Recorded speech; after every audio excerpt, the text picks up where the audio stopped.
Right now, as you listen to this, there is a point of light in the southern sky that looks like nothing at all. If you could find it, and you cannot without a powerful telescope, it would seem like an ordinary smudge among countless others, a faint and unremarkable star in the direction of the constellation Sagittarius. You would never guess what it is. You would never guess that it is not one star but two, locked in a slow and violent dance. You would never guess that it is dying, and you would never, ever guess that it might be pointed almost exactly at you. 8,000 light-years away, in that direction your eye would pass over without a second thought. There is a system of stars that astronomers have given a plain and forgettable name. But the people who study it do not think of it as plain. Some of them think of it as something closer to a loaded weapon. Because this dying system is spinning, and as it spins toward the end of its life, it is winding itself up like a spring.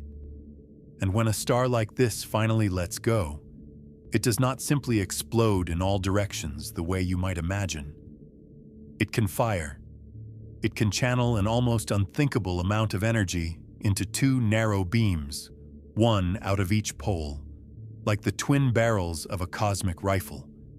And when astronomers manage to work out the angle this system is tilted at, the angle of its spin, they found something that made the blood run cold. One of those poles, one of those barrels, appears to be aimed in our direction.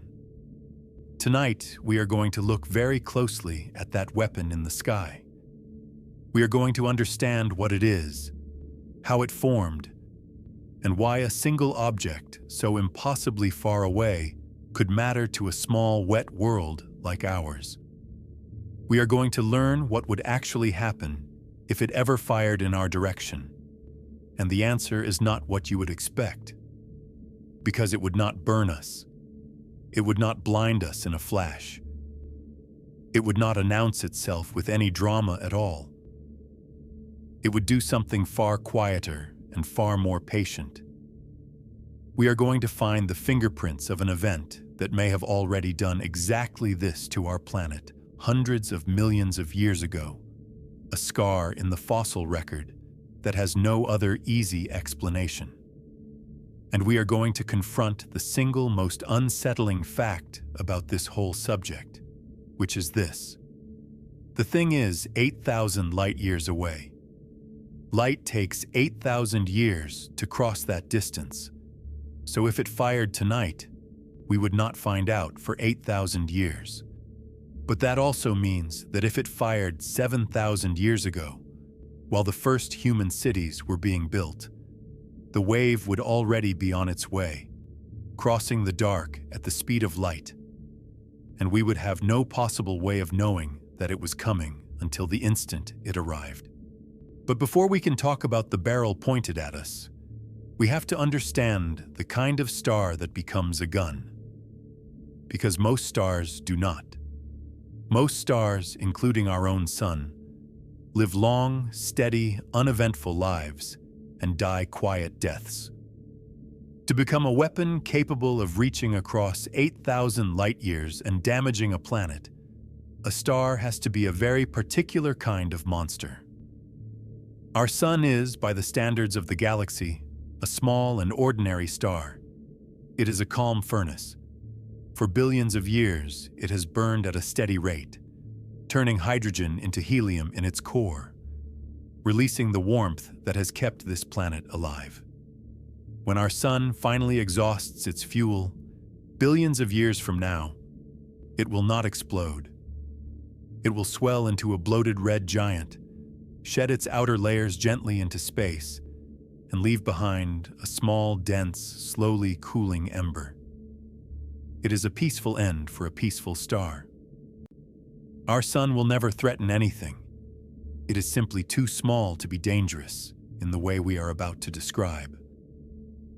But the galaxy is full of stars that are nothing like the sun. Some stars are born many times more massive, 10, 20, 40 times the mass of our sun. and these giants live fast and furious lives. The more massive a star is, the more fiercely it must burn to hold itself up against its own crushing gravity, and the faster it burns, the sooner it runs out of fuel. A star like our Sun lasts 10 billion years.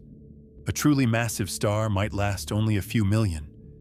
It blazes with the light of hundreds of thousands of suns, pours radiation and matter out into space in a relentless gale, and then, in the cosmic blink of an eye, it dies. And when a star that massive dies, it does not go quietly. It cannot. There is too much mass, too much gravity, too much violence packed into too small a space. The system 8,000 light-years away belongs to one of the most extreme classes of these giants. The dominant star in it is what astronomers call a Wolf-Rayet star, and a Wolf-Rayet star is a massive star in the final, frantic chapter of its existence. It has already burned through the easy fuel. It is now so hot and so luminous that its own light is tearing it apart from the inside, blasting its outer layers off into space in a furious wind. A Wolf-Rayet star is a star in the act of stripping itself bare, peeling away its own skin, exposing the searing layers beneath. These stars do not last long in this state. They are running out of time, and they know it, in the way that physics knows it, counting down toward an ending that can only go one way. When a Wolf-Rayet star finally collapses, it is among the leading candidates in the entire galaxy to produce the single most violent kind of explosion the universe is capable of. And this particular Wolf-Rayet star is not alone. It has a companion, a second massive star orbiting close beside it, and that companionship is what first revealed the system to us in a way that no one expected.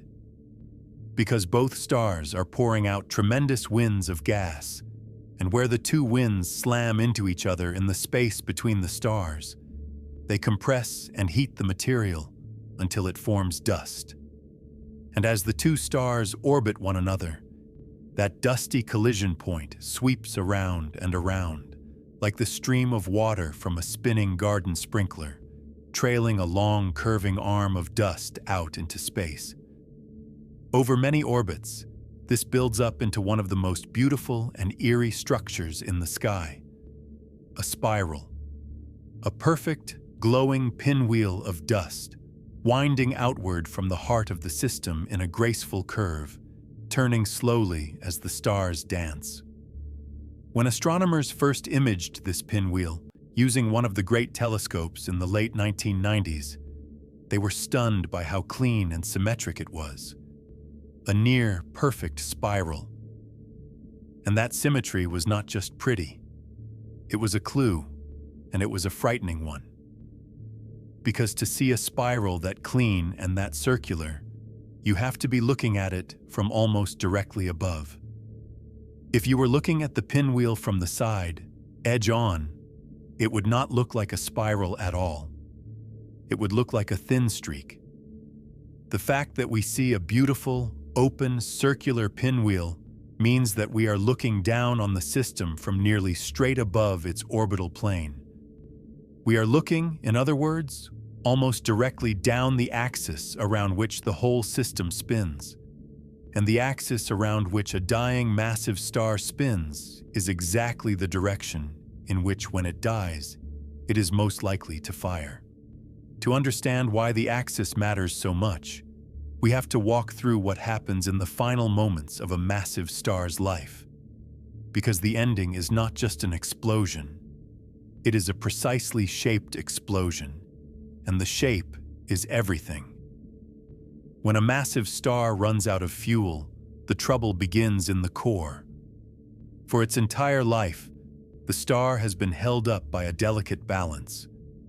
Gravity is forever trying to crush it inward, and the heat and pressure from the nuclear furnace in the core are forever pushing back outward.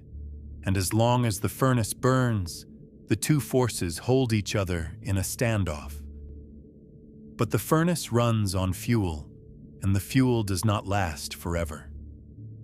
The star burns through its hydrogen, then its helium, then heavier and heavier elements, each stage faster than the last, the core building up like the layers of an onion, until finally it is fusing elements all the way up to iron. And iron is the end of the road. Iron is the ash that cannot burn. When you try to fuse iron, it does not release energy, it absorbs it. The furnace, in its final act, chokes on its own ash, and in that instant, the standoff ends. With the furnace dead, there is nothing left to push back against gravity, and gravity has been waiting for this moment for millions of years.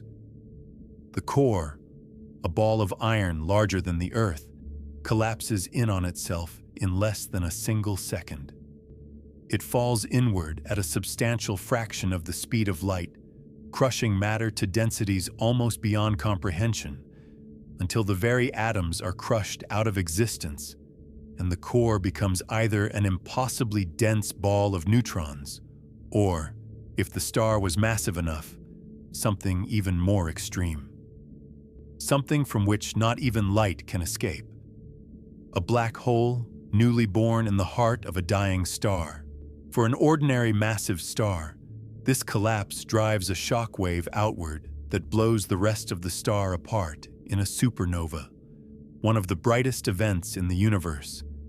A single star briefly outshining an entire galaxy of billions.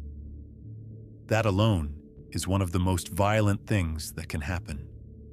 But for a very particular kind of star, a star that is not only massive but also spinning rapidly, the death is even more extreme, and it produces something far worse than an ordinary supernova. It produces a gamma-ray burst. Here is what makes the difference. When the core of a fast-spinning massive star collapses into a black hole, all of that spin does not simply vanish. It is concentrated, the way a spinning figure skater speeds up when she pulls her arms in. The collapsing material swirls into a furiously rotating disk around the newborn black hole, and the spin organizes the chaos. It picks a direction. The spin axis becomes a kind of channel, the one clear path through the surrounding inferno, and the colossal energy released by the dying star, instead of spraying out evenly in all directions, gets funneled along that axis and blasted out in two narrow jets, one from each pole, screaming outward at very nearly the speed of light. This is the gun. This is why a dying star can become a directed weapon rather than a simple bomb. The spin focuses the violence.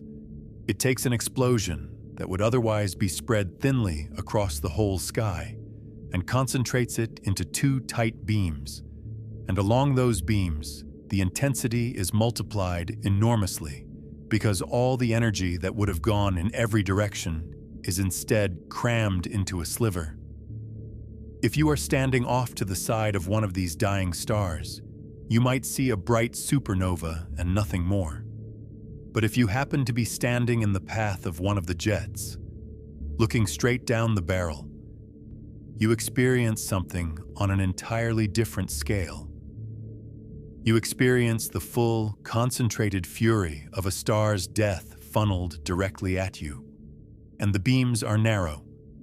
This is crucial, and it is part of what makes the threat both rarer and, when it strikes, more terrible. A gamma-ray burst jet might spread out over only a few degrees of the sky, sometimes less. Out of the entire vast sphere of directions a dying star could fire in, only a tiny sliver actually carries the killing beam. This is good news in one sense. It means that for any given dying star, the odds that its beam happens to point at any particular planet are small. The galaxy is full of massive stars dying, but the vast majority of their jets fire off into empty directions, harming no one, witnessed by nothing. The beam has to be aimed at you specifically. The barrel has to be lined up, And that is exactly why the spinning pinwheel 8,000 light-years away is so unsettling. The pinwheel told us that we are looking almost straight down its axis, and the axis is where the barrel points. Now we need to understand just how much energy we are talking about, because the word energy does not begin to capture it, and without grasping the scale, the rest of this will not land the way it should. A gamma-ray burst is, by a wide margin, the most violent explosion known in the entire universe. Nothing else comes close except the very birth of the cosmos itself. Consider our sun. It has been shining for about 4.5 billion years, and it has roughly 5 billion more to go. Across that entire 10 billion year lifetime, it will pour out an almost unimaginable total amount of energy, warming its planets, lighting its corner of the galaxy, a steady output sustained over 10 billion years. Now imagine taking that entire lifetime output, every joule the sun will ever radiate across 10 billion years of burning, and releasing it not over 10 billion years, but in a few seconds. That is the order of energy a gamma-ray burst pours out along its beam. The total fury of a star's entire existence, compressed into the span of time it takes you to read a single sentence, and fired in a tight beam across the cosmos. There is nothing gentle about it, and nothing slow. It is the universe at its most extreme, the most concentrated release of energy that physics permits outside the beginning of everything. It is almost impossible to hold a number like that in the mind, so try it from another angle. The sun, our entire source of light and warmth, is so powerful that we shield our eyes from even a glance at it, and it is 150 million kilometers away. A gamma-ray burst, in the few seconds it shines, can be as luminous as billions of trillions of suns, brief but blinding on a scale that has no comparison in ordinary experience. If one went off in a nearby galaxy, it could briefly outshine every other star in that entire galaxy combined. That is the kind of event we are talking about, not a big explosion. The biggest explosion there is, short of the birth of the cosmos itself, focused into a beam and fired across the dark. And this is the thing that astronomers realized might be pointed, almost exactly, at the Earth. We did not even know gamma-ray bursts existed until quite recently, and the way we found them is a small story worth telling, because it shows how something so violent could hide from us for so long. In the 1960s, at the height of the Cold War, nations had agreed to stop testing nuclear weapons in the atmosphere and in space. And to make sure the agreement was being kept, satellites were placed in orbit to watch for the telltale flash of gamma radiation that a nuclear detonation would produce. These watchful eyes were looking down at the Earth, hunting for cheaters. But every so often, they caught a flash of gamma rays that did not come from the ground at all. It came from above, from space, from somewhere far out in the cosmos. Brief, intense pulses of the most energetic light there is, arriving from random directions in the sky, lasting anywhere from a fraction of a second to a few minutes, and then gone. For years, no one knew what they were. They came from no particular place. They could not be predicted. They simply flashed, somewhere in the sky, and vanished, leaving behind only a question. It took decades of work, and a new generation of telescopes designed to whirl around and capture the fading afterglow before it disappeared, to finally pin down the answer. And the answer was staggering. These bursts were not coming from within our own galaxy, mostly. They were coming from unimaginably far away, from galaxies billions of light years distant, near the very edge of the observable universe. And for us to see them at all, that bright from that far, meant they had to be releasing energy on a scale that nothing else could match. The faint flashes that had puzzled the satellite watchers were the death cries of massive stars across the entire history of the universe, the brightest explosions in all of creation, visible across distances so vast that the light had been traveling toward us since before the Earth itself existed. That is what a gamma-ray burst is, an event so luminous that we can see it from the other side of the universe. And the system 8,000 light-years away is not on the other side of the universe. It is in our own galactic backyard. By the standards of gamma-ray bursts, which we routinely detect from billions of light-years off, 8,000 light-years is practically next door. It is close. Frighteningly, intimately close.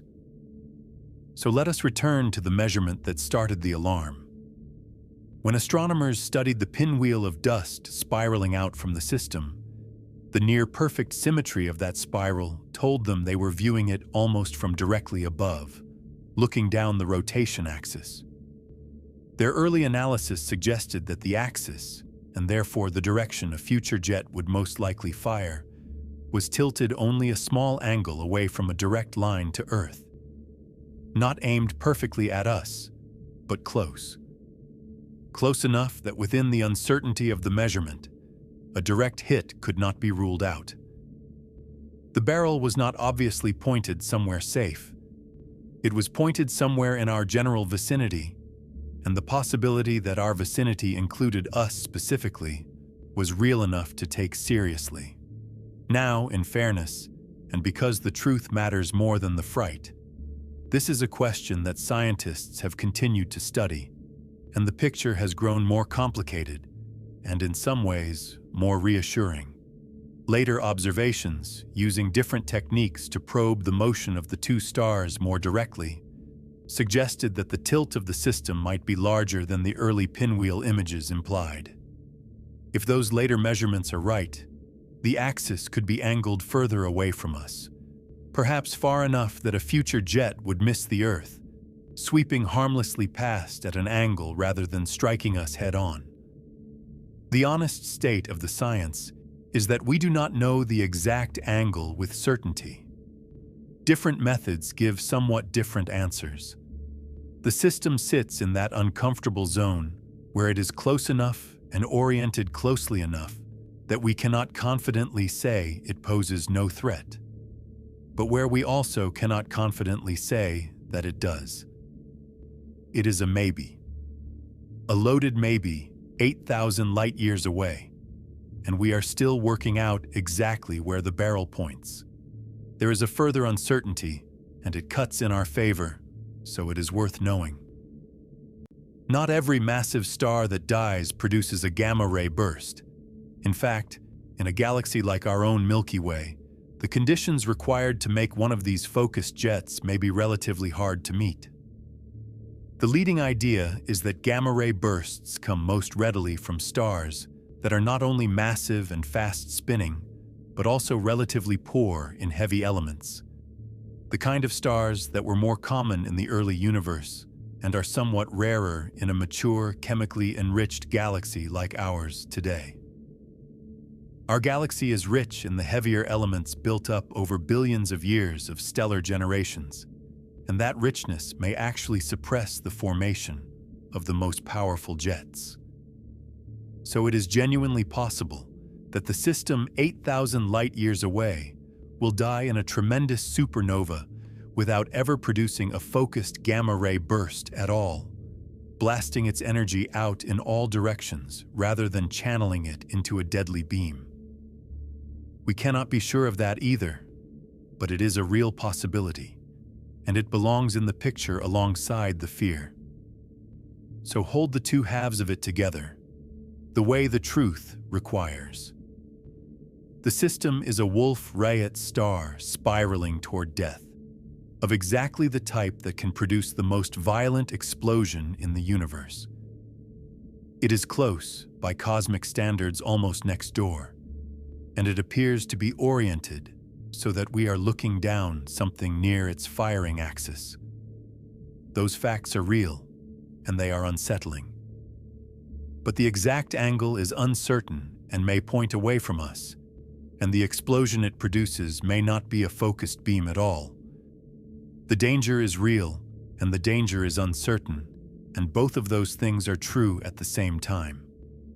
It is precisely that uncertainty, that loaded maybe, that has kept this particular star in the conversation for decades.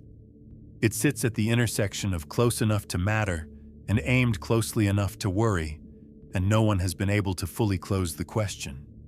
But suppose, for the length of this exploration, that the worst version is true. Suppose the barrel is aimed at us, and suppose the star does fire a focused beam when it dies. What would actually happen to the Earth?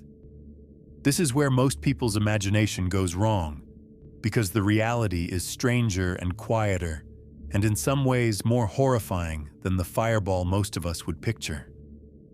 When people imagine a beam of cosmic radiation striking the Earth, they picture fire. They picture the sky igniting, the oceans boiling, the surface scorched to glass. It is a natural image, and it is wrong. A gamma ray burst from 8,000 light-years away would not set the world on fire. The energy that arrives, spread across the great distance it has traveled, is not enough to cook the planet directly. If you were standing outside at the moment the beam struck, you would most likely notice nothing at all. There would be no roar, no heat, no blinding flash that you could see. The gamma rays themselves are invisible, and most of them would never even reach the ground.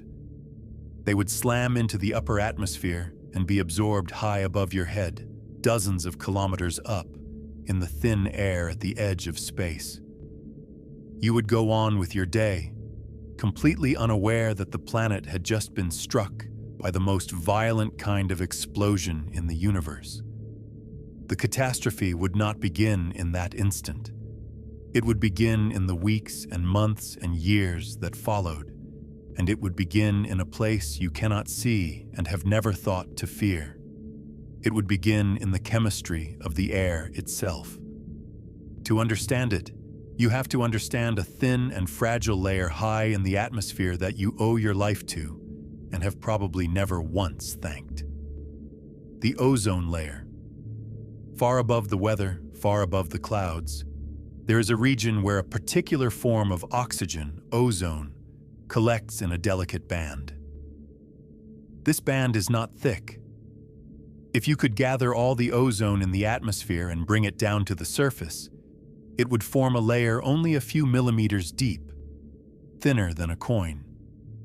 And yet that wispy, almost insubstantial layer is one of the most important structures on the planet, because it absorbs the most dangerous part of the sun's light. The sun pours out not only the visible light we see and the warmth we feel, but also ultraviolet radiation. And a portion of that ultraviolet light is energetic enough to tear apart the molecules of life itself. It shreds DNA. It burns living tissue at the cellular level. Without the ozone layer absorbing it high above us, that radiation would reach the surface in full, and life as we know it could not survive in the open. The ozone layer is the invisible shield standing between every living thing on this planet and a sky that would otherwise sterilize the land. And it is exactly that shield that a gamma ray burst would destroy. Here is how. When the beam of gamma rays slams into the upper atmosphere, it carries so much energy that it begins ripping apart the ordinary molecules of the air. The atmosphere is mostly nitrogen and oxygen, drifting peacefully as paired molecules, and the gamma rays break those pairs apart and force the fragments to recombine into new compounds, chief among them the nitrogen oxides, a family of molecules that are catastrophically destructive to ozone. And the word catalytic is the key to the horror. These nitrogen oxides do not simply destroy ozone once and stop. They act as catalysts, which means a single molecule can destroy an ozone molecule, then move on and destroy another and another again and again, like a single match setting fire to an entire forest. A flood of these molecules, created in a matter of seconds by the passing beam, would spread through the upper atmosphere and begin eating away at the ozone layer, and they would keep eating at it for years.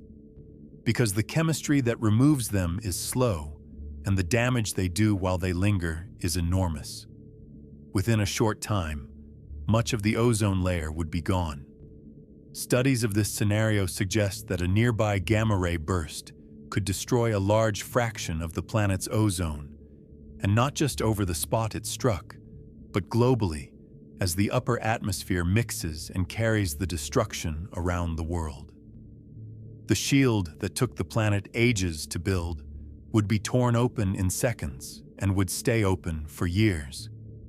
And once it was open, the sun, the same familiar sun that has warmed this world for billions of years, would become the instrument of the catastrophe. Because now its ultraviolet radiation, the part that the ozone layer had always absorbed, would pour through the wounded sky and reach the surface in full strength. This is the quiet horror at the center of it. The gamma-ray burst does not kill the planet. The sun does. The burst simply removes the shield and then steps back and lets our own star finish the work. The beam from the dying star 8,000 light-years away would be the trigger. But the weapon that actually does the killing would be the gentle, life-giving sun that has hung in our sky every day of human history.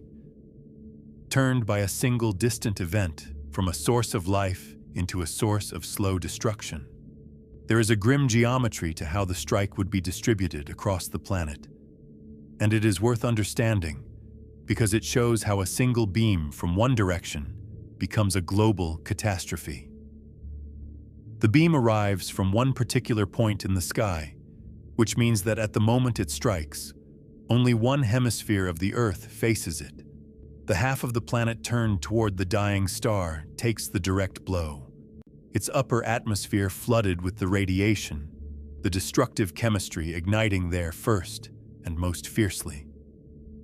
The far side, turned away, is shielded in that first moment by the bulk of the planet itself, a brief and partial reprieve. You might imagine, then, that half the world would be spared. But it would not be, because the atmosphere does not stay still. The winds of the upper air are constant and global, forever mixing and circulating, and over the weeks and months that followed the strike, the destructive nitrogen compounds created on the facing side would be carried around the entire planet, spreading the thinning of the ozone from one hemisphere to both. The blow lands on one side, but the wound spreads to all of it. There would be no safe half of the world to flee to, only a planet whose protective layer was being eaten away everywhere at once. The damage migrating on the winds until no corner of the sky was left intact. And the destruction would begin at the very bottom of the living world. In the oceans, near the surface, drift uncountable trillions of microscopic organisms, the phytoplankton, tiny floating plants that you have never seen and probably never thought about. These specks are not glamorous, but they are the foundation of nearly everything. They sit at the base of the entire ocean food chain, the food of the food of the food of almost everything that lives in the sea. They also produce a vast share of the oxygen you breathe, more than all the forests of the world combined. And they live near the surface of the water, exposed, with no shield of their own except the ozone layer far above.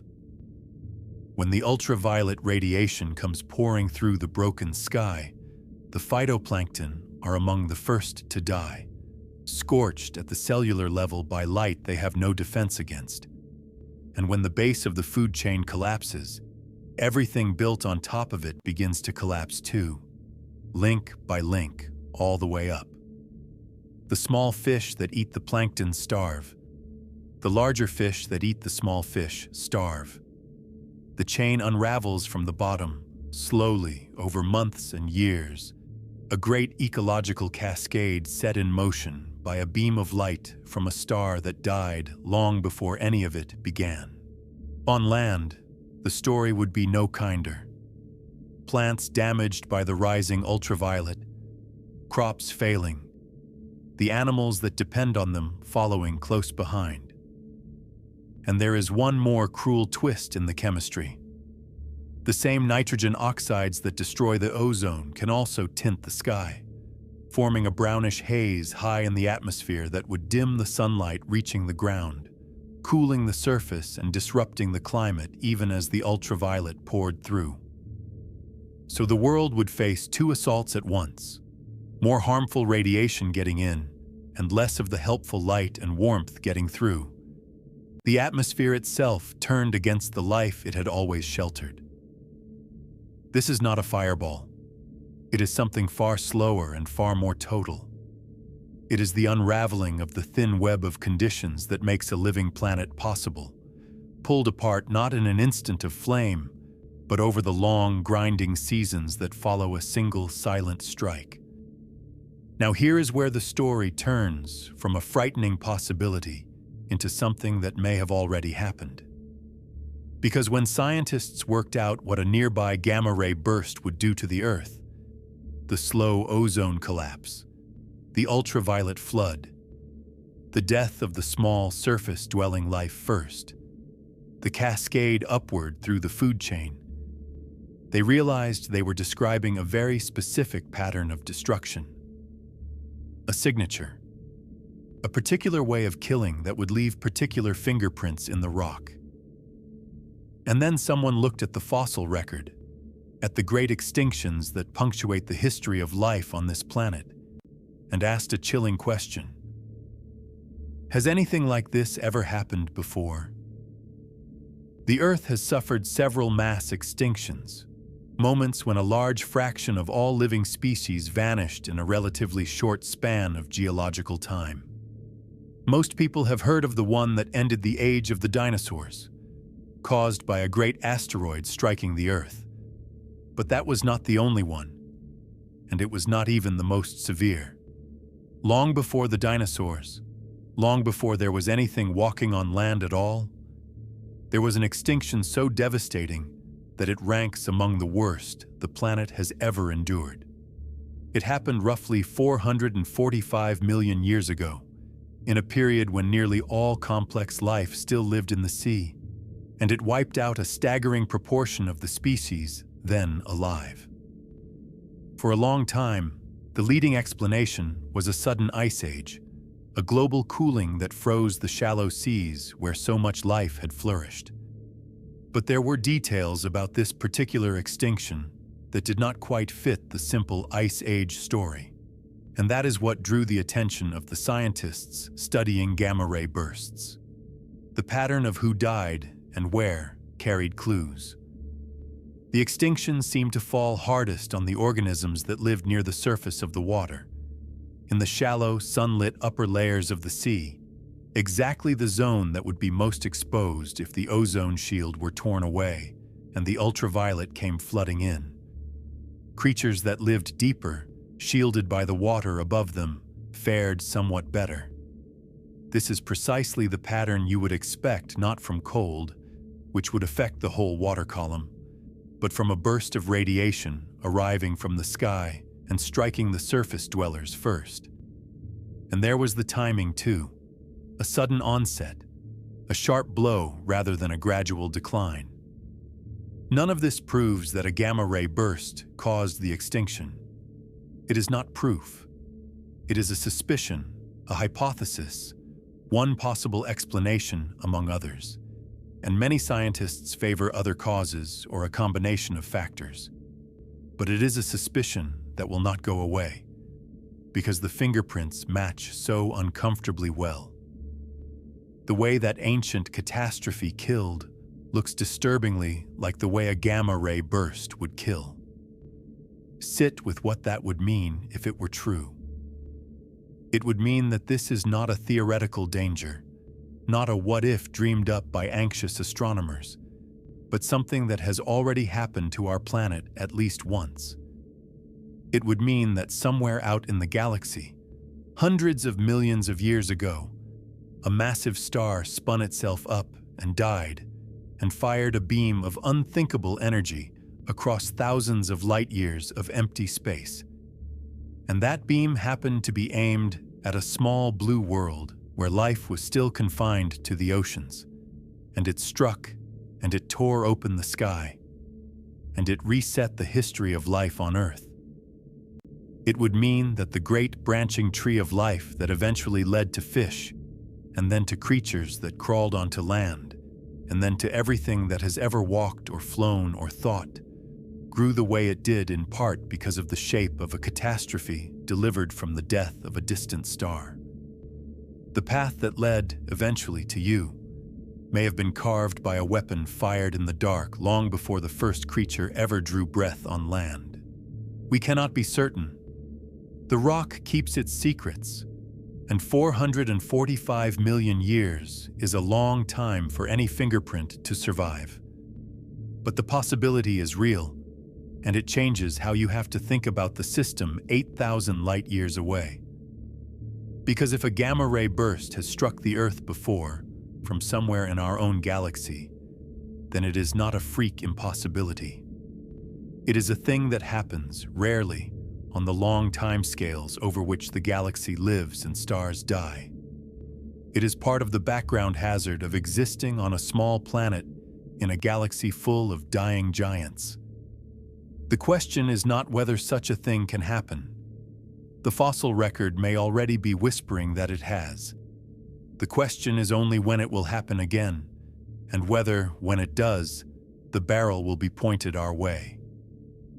And there is a feature of these events that makes them especially insidious as a threat to a planet.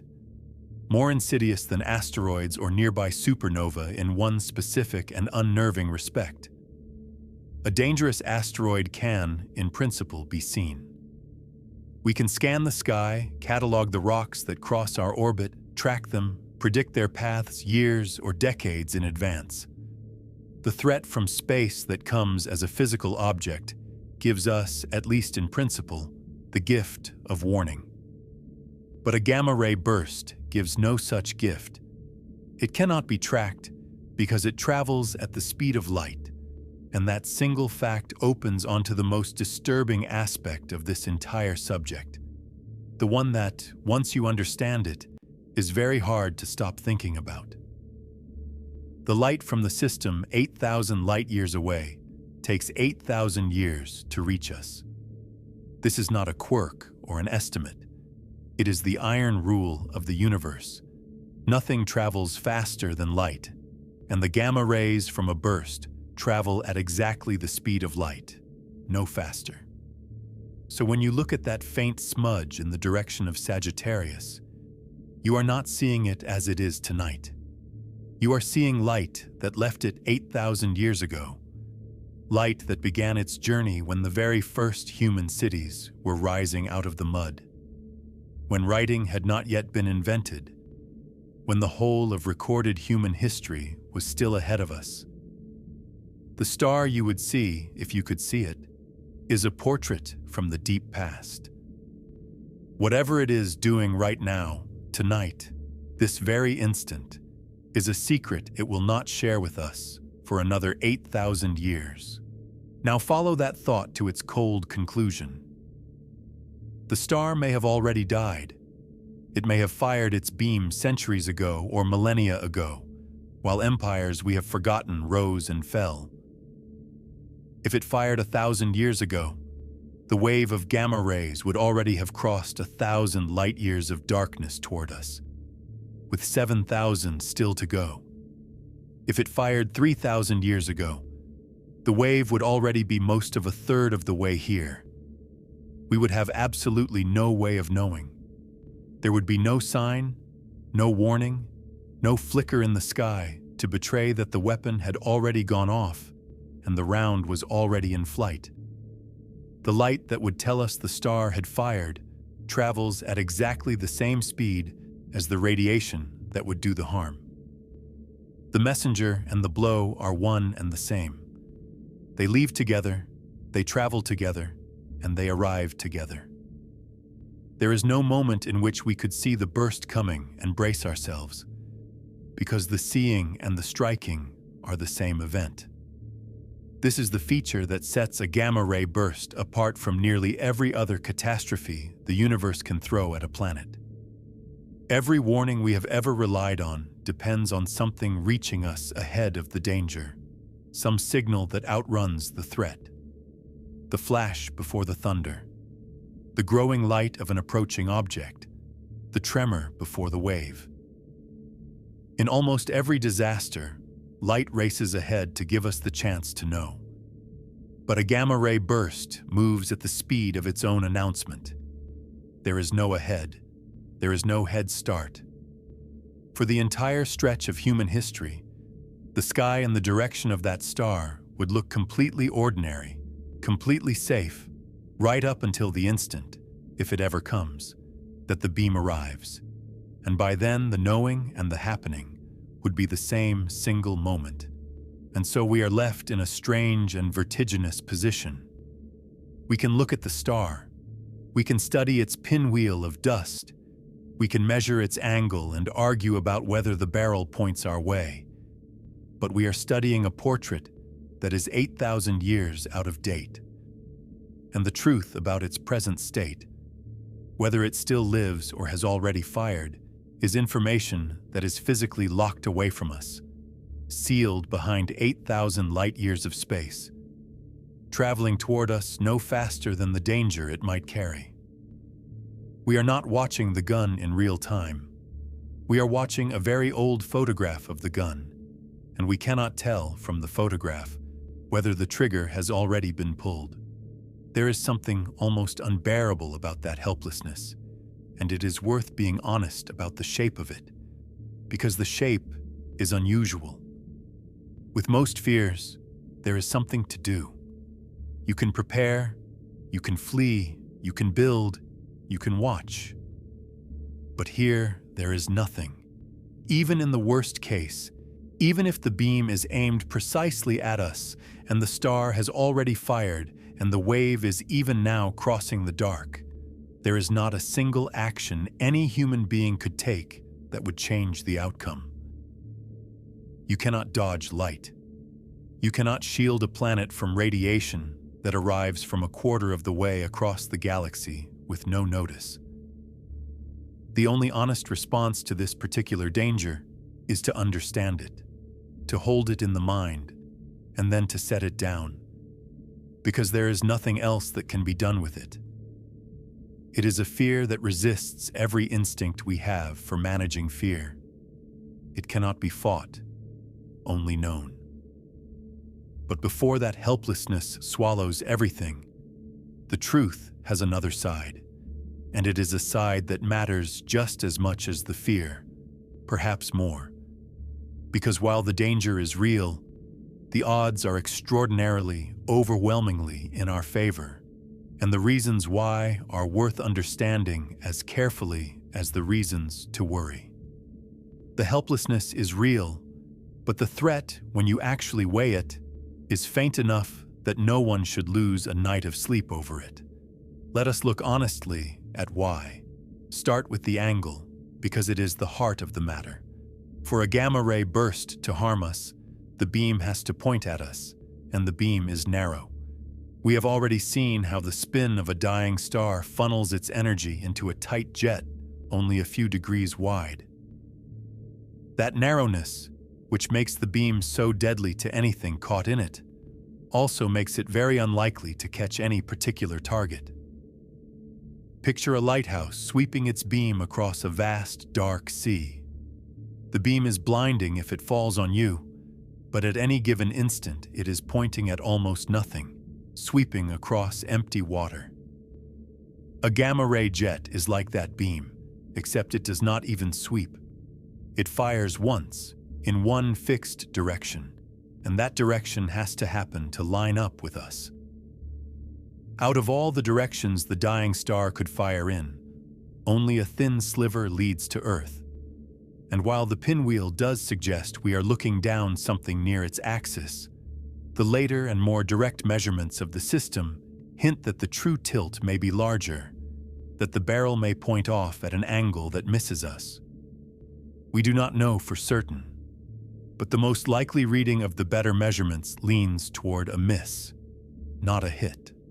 Then there is the question of whether the star will produce a focused beam at all. As we have seen, the conditions for making a gamma-ray burst appear to be demanding, favoring stars that are poor in heavy elements, and our galaxy, mature and chemically enriched, may not be a place where such bursts form easily. There is a real chance that the system, when it dies, will simply blow itself apart in an ordinary supernova, spectacular but unfocused, spraying its energy thinly in all directions, rather than concentrating it into a killing beam. A supernova at 8,000 light-years would be a magnificent sight, perhaps bright enough to see in daylight, but at that distance it would pose little danger to the Earth. The truly threatening outcome, the focused beam aimed precisely at us, requires several uncertain conditions to all line up at once, and each uncertain condition is another roll of the dice that has to come up against us. The more conditions that must align, the less likely the worst case becomes. And then there is time, which is perhaps the greatest comfort of all. The star is dying, yes, but dying on a stellar timescale, not a human one. When astronomers say a Wolf-Rayet star is in the final chapter of its life, they mean final in the way that the last few 100,000 years of a million-year-old star's existence are final. The star could persist in its current state for a span of time vastly longer than all of recorded human history, perhaps longer than our species has even existed. The collapse, when it comes, could be 100,000 years away, or 200,000, or more. We are not standing beside a bomb with a ticking timer counting down to tomorrow. We are standing in the same galaxy as a star that will, at some unknowable point across an enormous future, eventually die, and whose beam, if it produces one, may well miss us anyway. The odds that the catastrophe falls within any single human lifetime, your lifetime, are so small as to be almost meaningless. Step back and look at the whole history of the Earth, and the comfort grows. Our planet has existed for 4.5 billion years. Life has existed for most of that time. And in all those billions of years, across all the countless stars that have lived and died in our galaxy, the number of times a gamma-ray burst is even suspected of having struck the Earth hard enough to matter is, at most, a small handful.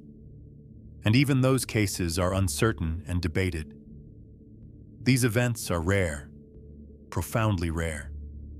The galaxy is large, the beams are narrow, the alignments are improbable, and the result is that even over the vast stretches of geological time, a damaging burst arrives at any given planet only once in a great while, if at all.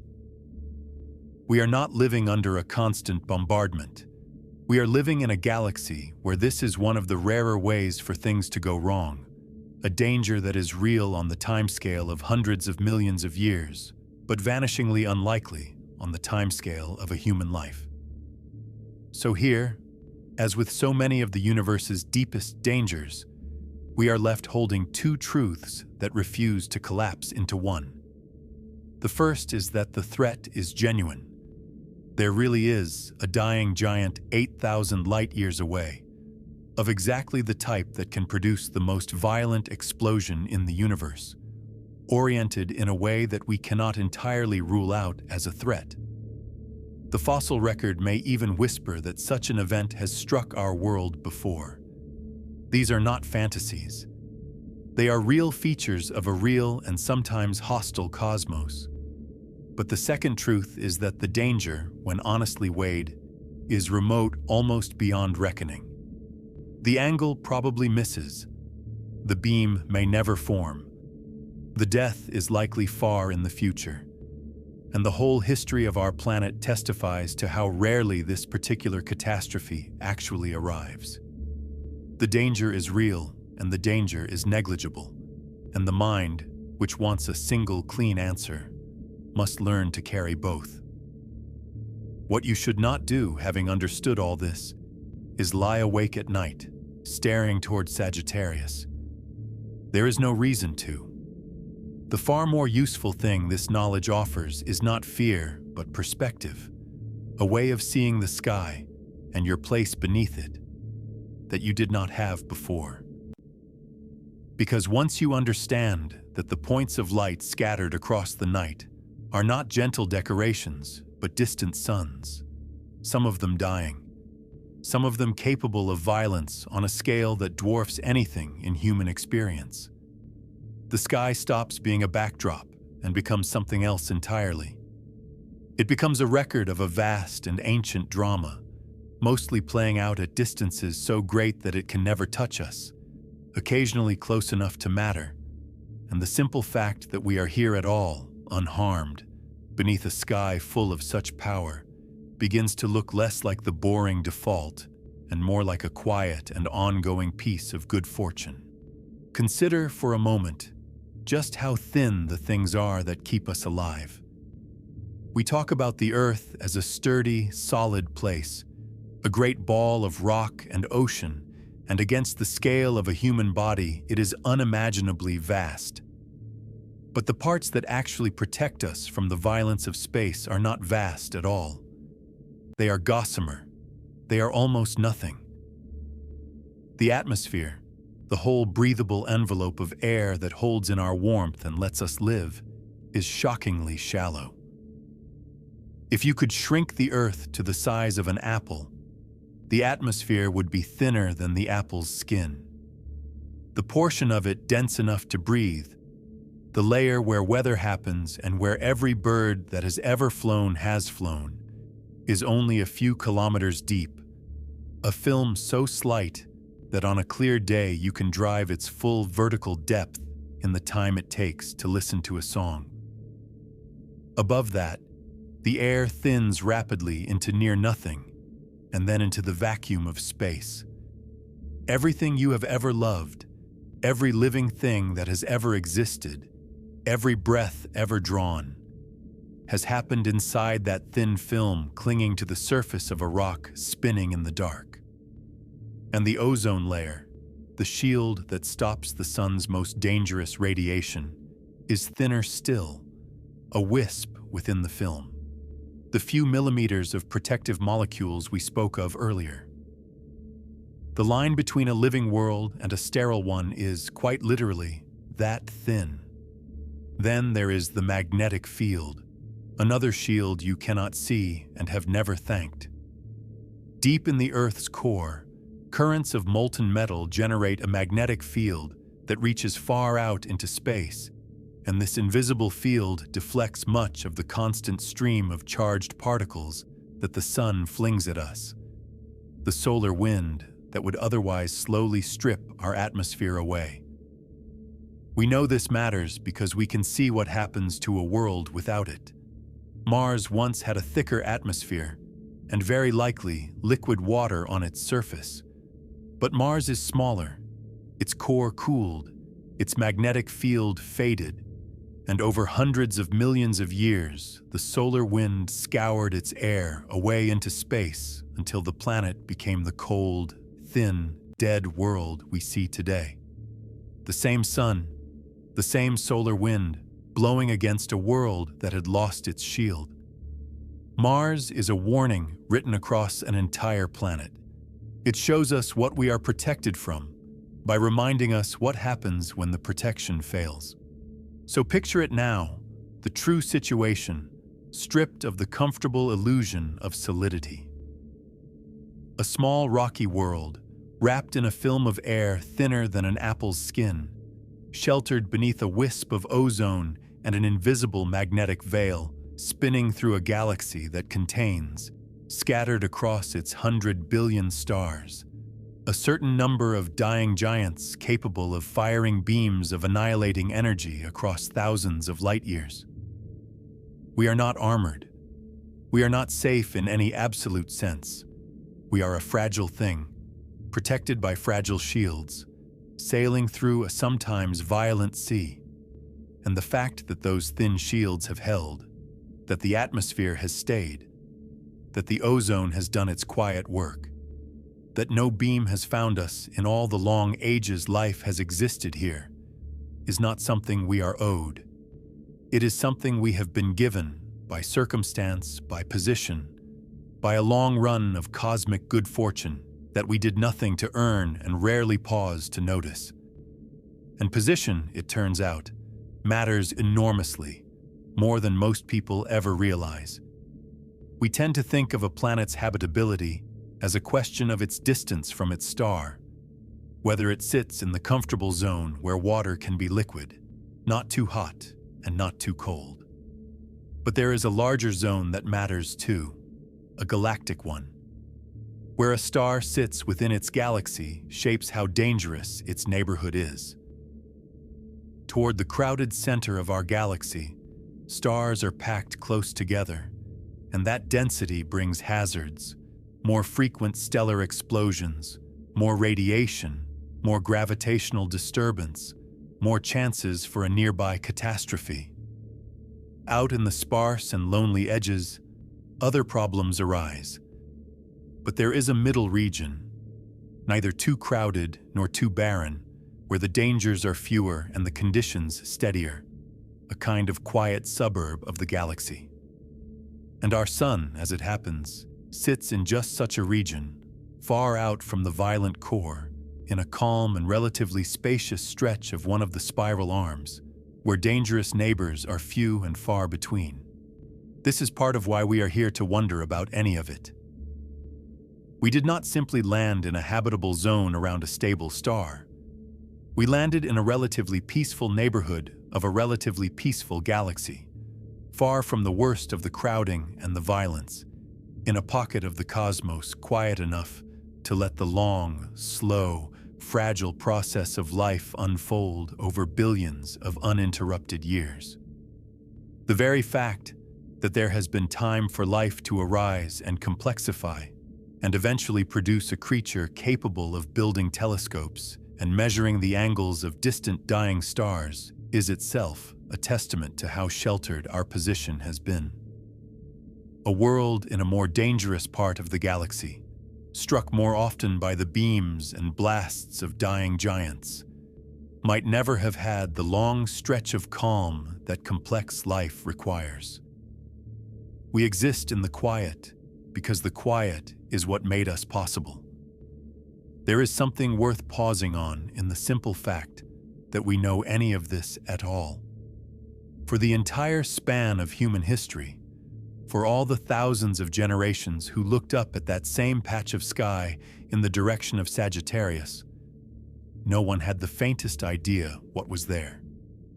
They saw, at most, a faint star, if they could see it at all, and they wove it into their constellations and their stories and never suspected that it was a dying double giant winding itself toward a violent end. The danger, if it is a danger, was always there.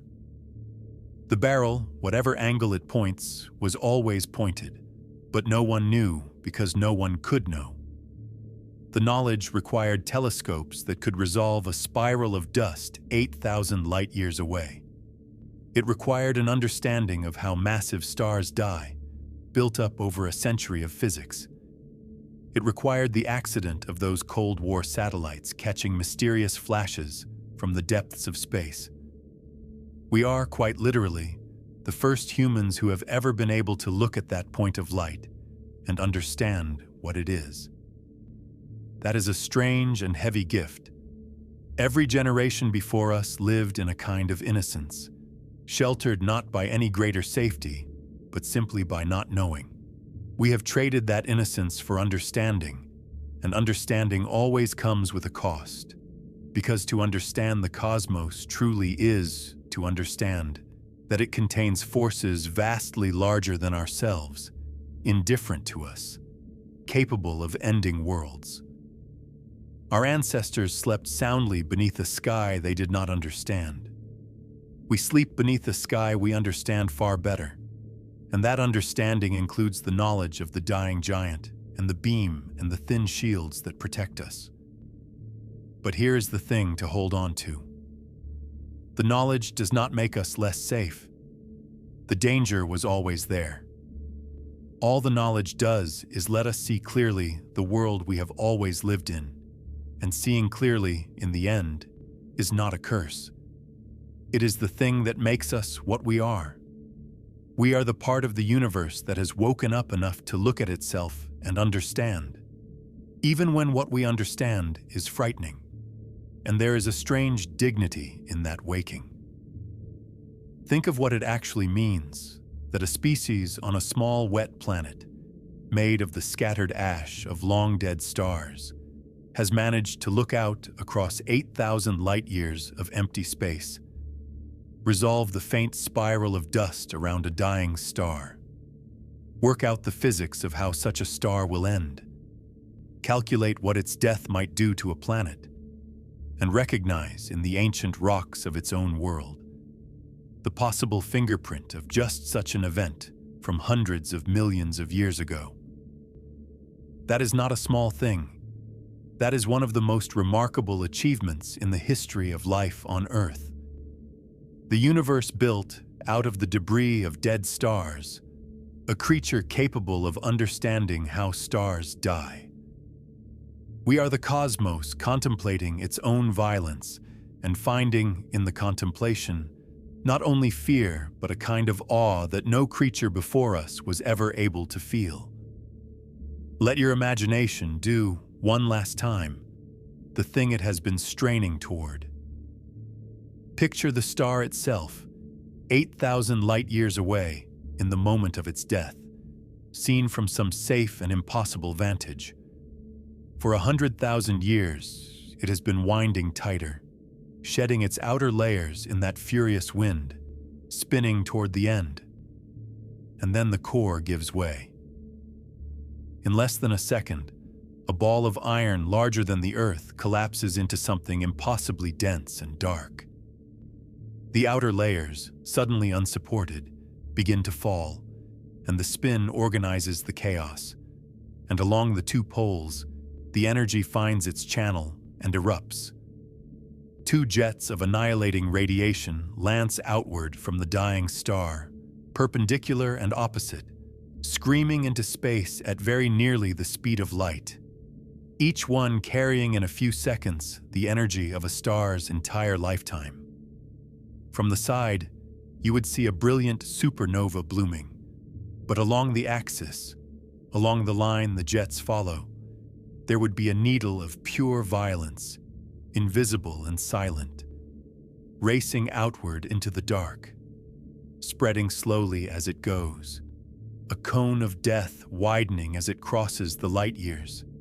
And then, in your imagination, follow one of those beams across the distance, across 8,000 years of travel through the empty dark between the stars, past cold, drifting clouds of gas and the faint glow of other suns, until at last, far ahead, a small point of blue light comes into view.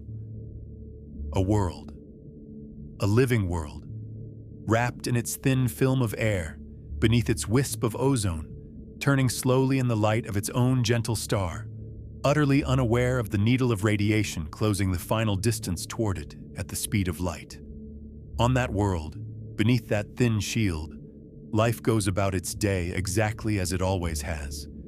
The oceans move, the plankton drift in the sunlit shallows, and in the last instant before the beam arrives, the sky over that world looks exactly as ordinary as it has looked every day for billions of years, because the light that would warn of the beam travels no faster than the beam itself, and so there is no warning. Only the ordinary blue sky, right up until the chemistry of the air begins, silently, to change. That is the full shape of it. The death of the star and the long crossing and the silent arrival.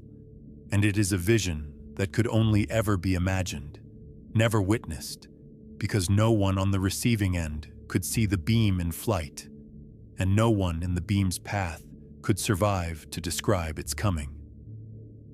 But pull back now, all the way back, out of the imagined beam and the imagined world, and return to where you actually are, which is here, on this world, in this moment, beneath this real and ordinary sky.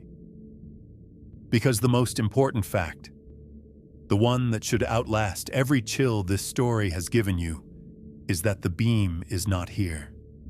It has not come. In all the billions of years this planet has existed, through all the long ages of life, the shields have held, the worst has not arrived, and the small blue world is still turning, still living, still home to the only creatures we know of anywhere who can look up and understand the danger and feel the fear and then, having understood, choose to go on living gratefully beneath the stars. It helps to set this danger beside the others the universe can deliver, because doing so reveals what makes a gamma ray burst uniquely unsettling and at the same time puts its rarity in perspective. The cosmos has several ways of threatening a small planet from a distance, and they are not all alike. The most familiar is the asteroid, the great rock from space, the kind that ended the age of the dinosaurs 66 million years ago. An impact like that is a genuine and recurring danger, and it has shaped the history of life more than once. But an asteroid is, in an important sense, a knowable threat. It is a physical object, moving through space along a path that obeys the simple and predictable laws of gravity. We can see it. We can find it with telescopes, track it across the sky, calculate its orbit, and predict its arrival years or even decades in advance. We have, in fact, begun to do exactly that, cataloging the larger rocks that cross our path, and there are people seriously working on how we might one day nudge a dangerous one aside. An asteroid gives warning. It announces itself. It is a danger we can, at least in principle, see coming and perhaps even prevent. Then there is the nearby supernova, the death of a massive star not focused into a beam, but blasting out in all directions. A supernova close enough to harm us, within perhaps a few dozen light years, could also damage the ozone layer and bathe the Earth in dangerous radiation. But supernovae of this kind are rare in our immediate neighborhood, because there are few enough massive stars close enough to threaten us, and we know roughly where they are. We can look at the nearby massive stars, the ones near the end of their lives, and reassure ourselves that none of the truly close ones are poised to do us serious harm. The nearby supernova is a danger, but it is a surveyed danger, one whose few possible sources we can name and watch. There is also our own sun, which is not only our source of life, but occasionally a source of hazard. The sun sometimes hurls out enormous eruptions of charged particles, and a sufficiently large one striking the Earth could disrupt our power grids and our satellites and the fragile electrical web on which modern life depends. This is a real and present concern, more likely to touch a human lifetime than any of the deep space threats. But it is also a survivable one. A solar storm can damage technology and cause great disruption, but it does not tear away the ozone layer or sterilize the surface. It is a threat to our civilization's machinery, not to life itself. And then there is the gamma ray burst, and it stands apart from all of these, because it combines the worst features of each while removing the one mercy they all share. Like a nearby supernova, it can devastate the ozone and flood the surface with radiation. But unlike a supernova, it can reach us from thousands of light years away, from far outside the small neighborhood we can easily survey, because its energy is focused into a beam that stays intense across enormous distances. And unlike the asteroid, it gives no warning whatsoever, because it travels at the speed of light and cannot be tracked or predicted or seen in advance. It is the one cosmic threat that is both able to reach us from far away and impossible to see coming. That combination is what makes it the stuff of a particular kind of dread, the dread of a danger that is at once distant and unstoppable, faint in probability, yet absolute in its silence. But notice, even here, how the rarity reasserts itself the moment you weigh the danger honestly. The very thing that makes the gamma ray burst so frightening, the narrowness of its beam, is also what makes it so unlikely to find us. The beam that cannot be dodged is also the beam that almost never points our way. And the same vast distances that let it reach us from far across the galaxy also mean that the number of dying stars close enough and aimed precisely enough to matter is extraordinarily small at any given time.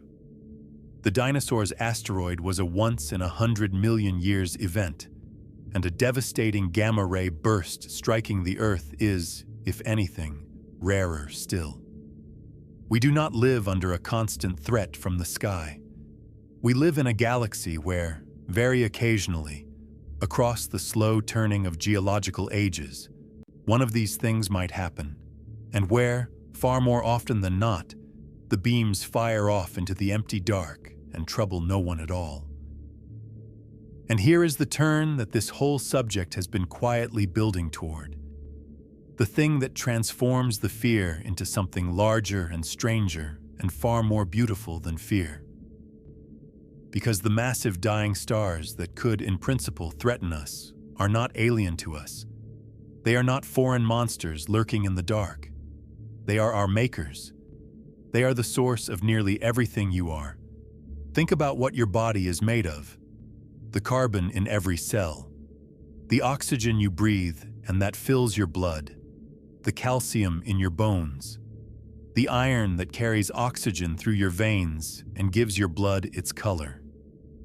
Where did those atoms come from? They were not present at the beginning. In the earliest universe, there was almost nothing but the two lightest elements, hydrogen and helium, the simplest atoms there are. Everything heavier, everything that makes up a rock or an ocean or a tree or a human being, had to be built, forged, manufactured somewhere. And the only forges in the universe hot enough and violent enough to build those heavier elements are the hearts of massive stars. Deep in their cores, over their short and furious lives, massive stars fuse the light elements into heavier and heavier ones, building carbon and oxygen and silicon and on up the ladder. And when those stars die, in the very explosions we have spent this whole time fearing, they scatter all of that hard-won material out into space, seeding the galaxy with the elements of life. The atoms in your body were made inside stars like the dying giant 8,000 light-years away. The same kind of massive star, the same kind of violent death, the same explosions that can tear open the sky of a living world are the explosions that created the raw material from which living worlds and living bodies are built. You are, quite literally, made of the ash of dead stars. The iron in your blood was forged in a stellar furnace and flung out into space by a dying star billions of years ago, drifted through the dark, gathered into the cloud that became our solar system, became part of the Earth, became part of the food chain, became part of you. Every heavy atom in your body has been on a journey of billions of years, from the heart of a dying giant to the place where you sit right now, listening. So the relationship between us and these violent stars is not the relationship between a victim and a threat. It is something far more intimate, far more profound. It is the relationship between a child and a parent.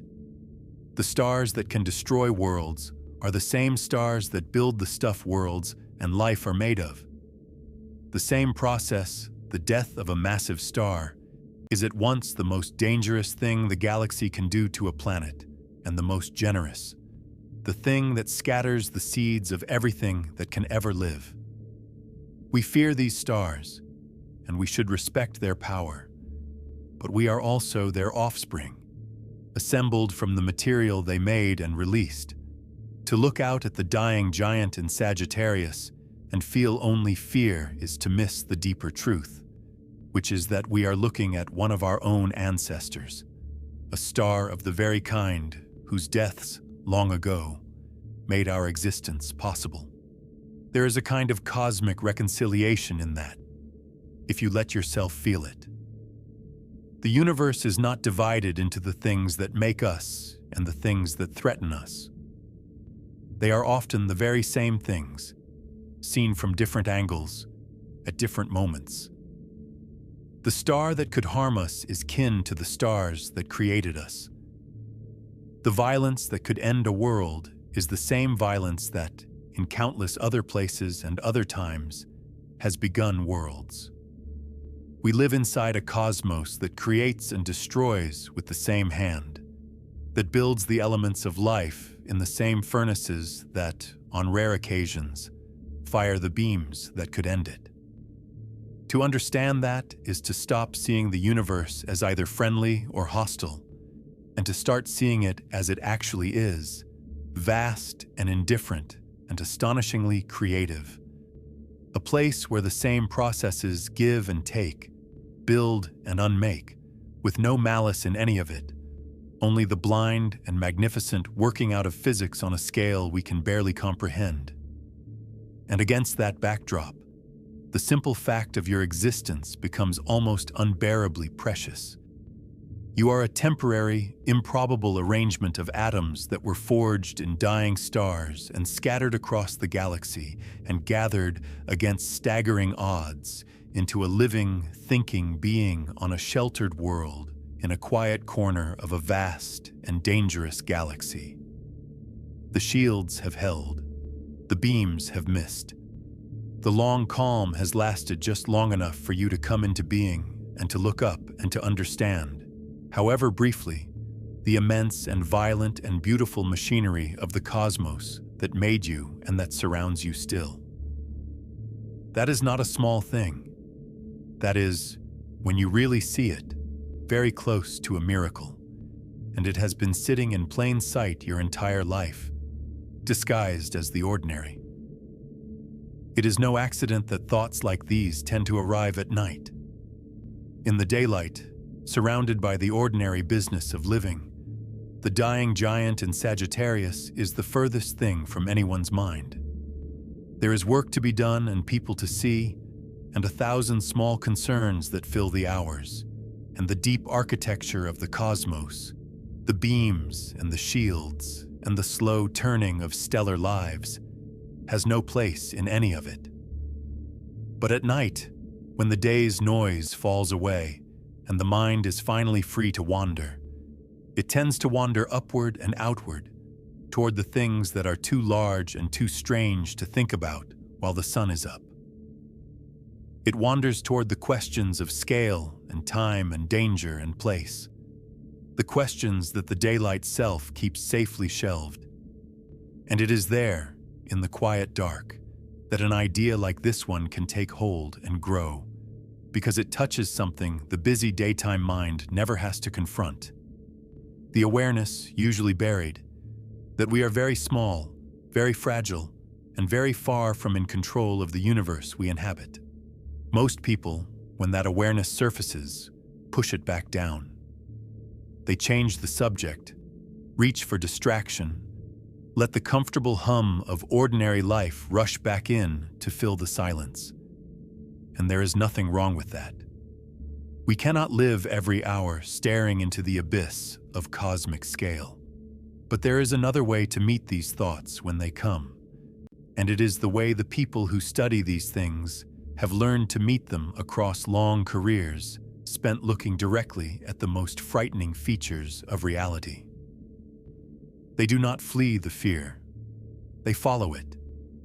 They walk all the way into it, the way we have walked into it tonight, past the beam and the broken ozone and the silent, unstoppable arrival, all the way down to the cold floor of the worst case.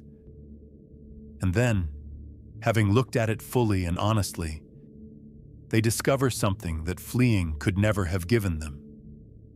They discover that the fear, once faced completely, loses its power to torment, and what remains in its place is something steadier and richer and far more livable.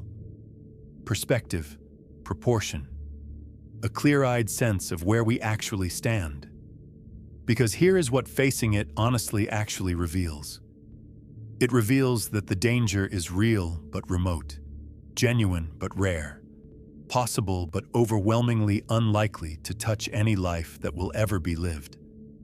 It reveals that there is nothing to be done about it, and therefore nothing to be gained by worrying about it. And it reveals, most importantly, that the proper response to a vast and occasionally violent cosmos is not dread, but a kind of alert and grateful wonder. The person who has truly absorbed the danger does not lie awake in terror. They walk outside on a clear night, look up at the same sky that holds the dying giant, and feel not fear but astonishment. That there is so much power out there, so much violence and grandeur unfolding across distances the mind can barely hold. And that here, in this one sheltered pocket, on this one fragile world, the conditions have held just long enough and just gently enough for a creature to evolve who can look up and take it all in. That shift from dread to wonder is the whole point. It is the thing this kind of knowledge offers if you are willing to receive it. The facts do not change. The dying star is still there. The beam, whatever angle it points, is still whatever it is. The shields are still thin, and the cosmos is still indifferent. Nothing about the universe is altered by how you feel about it, but everything about how you experience your own brief life within that universe can be transformed by the simple decision to meet the largeness with awe rather than anxiety. To let the knowledge of how fragile and improbable our existence is deepen your appreciation of it rather than poison it. The same fact, our smallness and fragility against the scale of the cosmos, can be the source of paralyzing fear or of profound gratitude, and which one it becomes is, in the end, up to you. And there is a real freedom in choosing the second. To know that you are a small, temporary, improbable thing in a vast and sometimes violent universe, and to decide anyway to be glad of it. To be glad of the breath in your lungs and the ground beneath your feet and the ordinary, unremarkable sky that has sheltered every day of your life is to hold the truth and the joy at the same time, without letting either one cancel the other. The people who can do that are not naive. They have seen the danger as clearly as anyone. They have simply refused to let the seeing rob them of the living. They look up at the dying giant and they think, yes, you are there, and you are terrible, and one day you will die in fire, and the odds that your death will ever touch me are so small that I will not spend my one short life afraid of you. I will spend it looking up at you in wonder instead. Return one more time to the strangest fact in all of this, because it is worth holding in the mind until it truly sinks in. When you look toward the dying giant, you are looking at the past. Not a metaphor for the past, not a poetic way of speaking, but the literal, physical past. The light reaching your eye left that star 8,000 years ago and has been traveling toward you ever since, across a distance so vast that the journey began before the pyramids, before writing, before nearly everything we call history. You cannot see the star as it is. You can only ever see the star as it was. The present state of that distant system, what it is doing this very second, is information that simply has not arrived yet and will not arrive for another 80 centuries. This is true, in smaller measure, of everything you see when you look up at night. The nearest stars show you light that is years old.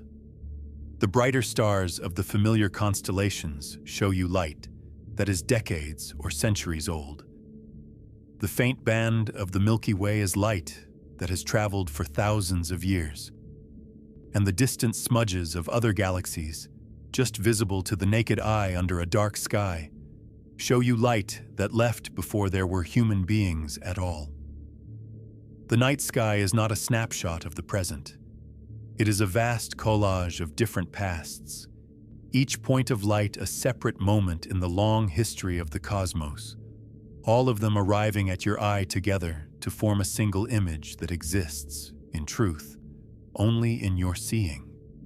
Some of the stars you can see may not even exist anymore. They may have died centuries ago, and the news of their death may still be on its way, crawling toward us at the speed of light, not yet arrived.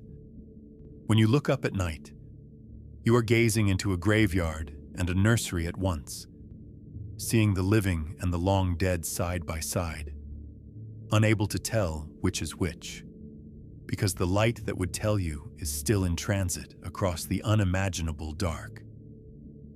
There is a profound humility in that, once you really feel it. We are not the masters of the cosmos, surveying it from above. We are small creatures peering out through a single window, and the view through that window is always old, always delayed, always a portrait of how things were rather than how they are. We are perpetually behind, perpetually receiving news that has aged on its way to us, perpetually unable to know the true present state of anything beyond our own immediate surroundings. The dying giant could be alive tonight, or dead these 8,000 years, and we have no way to know, and there is something almost beautiful in that limitation, in the reminder that the universe is so vast that even light, the fastest thing there is, takes ages to cross it, and that we are therefore granted only an old and partial and ghostly view of the whole. And yet, within that limitation, look at what we have managed to do. From this single small window, peering out at light that is thousands of years old, we have reconstructed how stars are born and how they die. We have measured the spiral of dust around a giant 8,000 light-years away and worked out the angle of its spin. We have calculated the energy of explosions we have never been near and the effects of beams that have never struck us. We have read, in the ancient rock beneath our feet, the possible record of a catastrophe from before there was life on land. From a graveyard of old light, we have assembled a true and detailed understanding of the living, violent, magnificent cosmos. That is what a mind can do. That is what we are, small creatures at a small window, who have learned to see across 8,000 years and a quarter of a galaxy, and to understand, more or less, what we are seeing. So picture yourself now, on some clear night, standing outside beneath the open sky. The air is cool, the stars are scattered above you, each one an old photograph of a distant sun, some of them perhaps already gone. Somewhere among them, low toward the south if the season is right, lies the direction of the dying giant, invisible to your unaided eye, but there all the same, winding slowly toward its end 8,000 years in the past as you see it. And you stand there, a small, warm, living thing on the surface of a sheltered world, made of the ash of stars that died long before the sun was born, beneath a thin film of air and a wisp of ozone that have held against the violence of the cosmos for billions of years. You know, now what is out there. You know about the beams and the dying giants and the thin shields and the long odds. And knowing all of it, you can still stand there and breathe the cool night air and feel the solid ground beneath your feet. And look up at that ancient, ghostly, beautiful sky with something that is not fear at all, but its deeper and stronger cousin. Wonder edged with gratitude. The feeling of a creature that has understood how dangerous and how improbable its existence is, and has decided, in full knowledge, to be glad of it anyway. It would be a mistake to think that we are merely passive watchers in all of this, helpless observers waiting to see what the sky does to us. We are not. In the decades since those Cold War satellites first stumbled on the mysterious flashes from space, an entire science has grown up around understanding these explosions, and it is one of the most active and dramatic fields in all of astronomy. There are now telescopes in orbit whose sole purpose is to watch the entire sky at once for the first hint of a gamma-ray burst, anywhere, at any moment. When one of these orbiting sentinels catches the initial flash, it does something remarkable. Within seconds, automatically, it calculates the direction the burst came from and beams that information down to Earth and out to a network of telescopes around the world, which then swing toward that patch of sky to capture the fading afterglow before it disappears. The whole system is a kind of cosmic alarm network, built to catch the death cries of distant stars in the act, and it has transformed these once baffling flashes into objects we can study in extraordinary detail. From all of that watching, we have learned that gamma-ray bursts come overwhelmingly from very far away, from other galaxies, from the deep past of the universe. We see them constantly, on average more than once a day, flashing from random directions across the sky, each one the death of a massive star or the collision of dead stellar remnants somewhere in the vast reaches of the cosmos. But because they are so far away, billions of light years in most cases, they pose no threat to us at all. The danger only exists for the very rare burst that happens close by, within our own galaxy, aimed our way. And so the same network that studies the distant bursts also, in effect, keeps watch on the nearer dangers, helping us understand which kinds of stars produce these explosions, under what conditions, and how often. The more we learn, the better we can judge which of our stellar neighbors, if any, pose a genuine risk, and the dying giant in Sagittarius remains, because of that watching, one of the most carefully studied objects of its kind, precisely because of the questions about its angle and its fate. This is the quiet heroism of science, the part that rarely makes for dramatic stories but matters enormously. We have taken a danger that our ancestors could not even perceive, a threat hidden in the depths of space and the depths of time, and we have dragged it into the light of understanding. We have built the instruments to detect it, developed the theories to explain it, and assembled, piece by patient piece, a picture clear enough to tell us roughly how worried we should be, which is to say, not very, but not nothing. That is a genuine achievement. It does not make us safe in any absolute sense, because no one can make a planet safe from the violence of the cosmos. But it makes us aware, and awareness is the beginning of everything. A species that understands its dangers, even the ones it cannot prevent, is a species that has grown up, that has opened its eyes to the real nature of the world it lives in, that no longer mistakes the comfortable darkness of ignorance for genuine safety. And there is reason to think this awareness is only the beginning of a much longer story. For all of human history, we have been confined to a single planet, all of our eggs, as the saying goes, in one fragile basket.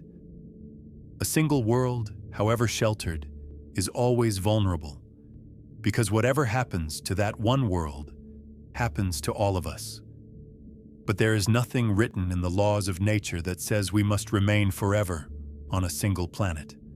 We are, slowly and clumsily, and with many setbacks, beginning to reach beyond it, sending machines to other worlds, dreaming of footprints on distant soil, imagining a future in which life that began on Earth might one day take root in more than one place.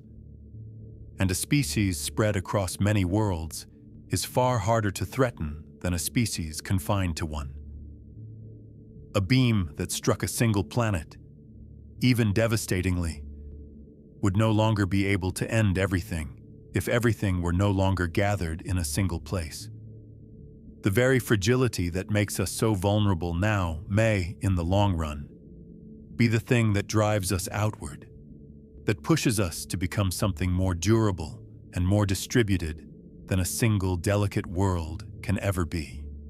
We do not know whether that future will come to pass. It is not guaranteed, and it would unfold, if it does, over spans of time far longer than any of us will see. But the possibility is real, and it changes the meaning of our present fragility. We are not necessarily destined to remain forever a single vulnerable target beneath a sometimes dangerous sky. We may be at the very beginning of a long process of growing up and reaching out, of learning to understand the dangers of the cosmos, and eventually, to outgrow our vulnerability to them. The dying giant in Sagittarius, and every threat like it, may one day be no more frightening to our distant descendants than a distant storm is to a city built to withstand it.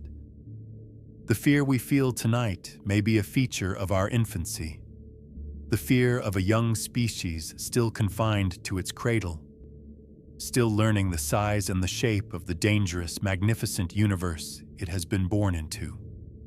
So let us gather all of it together now, the whole strange and unsettling and finally beautiful picture, and let it settle into something you can carry. 8,000 light-years away, in the direction of Sagittarius, a massive star and its companions spiral through the final chapter of a violent life. The dominant star is a Wolf-Rayet giant, stripping itself bare in a furious wind, winding tighter as it spins toward an ending that can only come one way.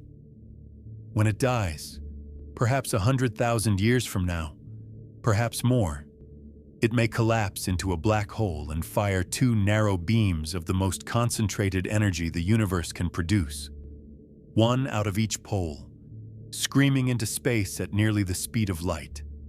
And the spiral of dust we have imaged around it suggests that we may be looking down something near its firing axis, that one of those barrels may point in our general direction, though the better measurements hint the angle may miss us, and the star may not even produce a beam at all. If the worst version were true, and the beam did one day reach us, it would not come as fire. It would come in silence, absorbed high in the upper atmosphere, unseen and unfelt in the moment of its arrival. And then, over the weeks and months that followed, it would do its quiet work, tearing open the thin shield of ozone that protects all life, letting our own gentle sun pour its harmful ultraviolet through the wounded sky, killing first the tiny things at the base of the living world, and then, link by link, everything built upon them. It would be the kind of slow, total unraveling that the fossil record may already remember from hundreds of millions of years ago, a possible fingerprint in the rock from a time when life still lived only in the sea. And the most haunting part of all would be the silence of its coming, the fact that the light which would warn us travels no faster than the danger, so that the sky would look perfectly ordinary right up until the chemistry of the air began, invisibly, to change. But that is the worst version, and the worst version is not the likely one. The likely one is that the beam misses or never forms, or that the star's death lies so far in the future that it falls past the lifetime of our species as we now know it. The likely one is that the dying giant in Sagittarius does exactly what almost every dying giant in the galaxy does, which is to die in a direction that troubles no one, its violence spent on the empty dark. The danger is real, and the danger is remote, and across the billions of years our planet has existed, the shields have held, and the beams have missed, and life has gone on, all the way up to you, sitting here now, listening in the quiet. And woven through all of it is the deepest truth of the whole subject, the one that turns the fear inside out. The dying giant is not our enemy. It is our kin. It is a star of the very kind whose deaths, long ago, forged the atoms in your body and scattered them across the galaxy to become, eventually, you. The same violence that could end a world is the violence that began ours, that built the carbon and the oxygen and the iron, that seeded the cloud that became the sun and the earth and everything on it. We are the children of dying giants, made of their ash, looking out across the dark at one of our own ancestors as it nears the end that will, in its turn, scatter new elements into the galaxy to become, perhaps, the stuff of worlds and lives not yet born. The cosmos creates and destroys with the same hand, and we are, each of us, the temporary and improbable result of both. There is nothing for you to do about the dying giant. You cannot dodge its beam or hasten its death or change the angle of its spin. But there is something you can do with the knowledge of it, and it is the most valuable thing this whole journey has to offer. You can let it return the night sky to you transformed. The next time you stand beneath the stars, you will know that they are not gentle decorations, but distant suns, living and dying across unimaginable spans of time and space, sending you light that is years and centuries and millennia old, occasionally violent, almost always far enough away to never touch you, and bound to you, every one of them, by the shared physics that built you both. You will look up and see not a flat black ceiling pricked with light, but a vast and ancient and living cosmos, dangerous and creative and indifferent and magnificent, in which a small, sheltered world has spun quietly for billions of years, long enough to grow a creature who can look up and understand even a fraction of what is out there. And you will know, standing there, that the simple fact of being beneath that sky, alive and breathing and able to wonder, is a quiet and unrepeatable gift. Think, for a moment, about everything that had to go right for this moment to exist. Not the grand cosmic accidents alone, the forging of the elements and the gathering of the solar system and the long sheltered calm of our quiet corner of the galaxy. Though all of those mattered. Think also about the simpler, nearer things. The thin film of air that has stayed wrapped around this world, never stripped away as it was on Mars. The wisp of ozone that has held its place high above, absorbing the radiation that would otherwise have made the land uninhabitable. The magnetic field, generated by the slow churning of metal deep in the earth, deflecting the worst of what the sun throws at us. The steady warmth of a star that does not flare too violently, in an orbit that is neither too close nor too far. Each of these is a condition, not a guarantee, and all of them, together, have held for the entire long history of life, never once failing badly enough to end the story. You are alive because every one of those fragile conditions has, so far, continued to hold. We almost never think about this. We treat the holding of the world as the dull and certain background against which the interesting parts of life take place. The air is simply there. The sky is simply safe. The ground is simply solid. These facts are so reliable, so unbroken across every moment of every life that has ever been lived, that they have become invisible. The way a thing you have never once seen fail becomes invisible. But the dying giant in Sagittarius, and everything we have learned by studying it pulls back the curtain on that invisibility. It shows you that the safety of the sky is not a given, but an achievement. A long, unbroken run of conditions holding, shields enduring, beams missing.